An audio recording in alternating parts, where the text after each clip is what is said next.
एक छोटे से गांव में हरी नाम का आदमी रहता था। हरी के परिवार में उसका बेटा पिंटू और पत्नी सुशीला के साथ रहता था। हरी का जीवन बहुत कठिनाइयों से भरा हुआ था। हरी के पास खेती बाड़ी नहीं थी, मजदूरी करके ही घर चलता था। कभी काम मिलता तो कभी भूखे पेट ही सोना पड़ता।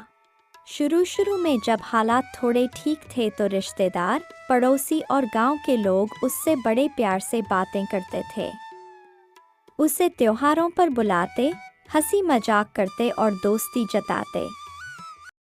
लेकिन जैसे जैसे गरीबी बढ़ी, वैसे वैसे सबका व्यवहार बदल गया। एक दिन जब हरी का बच्चा बीमार पड़ा और वह इलाज के लिए गांव वालों से मदद मांगने गया। अरे भाई साहब, मेरे बेटे की तबीयत बहुत खराब हो गई है, तो आप मुझे थोड़े से पैसे दे सकते हो क्या? मैं बाद में कुछ दिन में पैसे वापस दे दूंगा। अरे हरी, मेरे पास पैसे तो नहीं है, होते तो मैं जरूर देता। तो सबने बहाने बना दिए।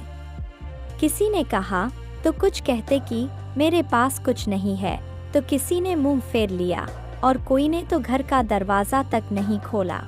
उस रात हरी की आंखों से आंसू रुक ही नहीं रहे थे। उसने अपनी पत्नी से कहा, देखा ना सुशीला कि हम गरीब इंसान के पास कोई नहीं आता।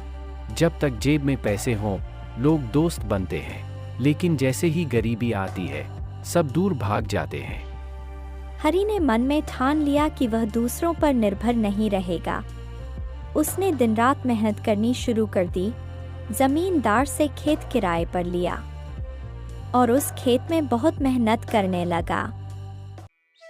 धीरे धीरे उसकी मेहनत रंग लाई और उसका घर फिर से संभलने लगा। समय बदला। अब वही लोग जो कभी उसे नजरअंदाज करते थे, उसके दरवाजे पर आने लगे।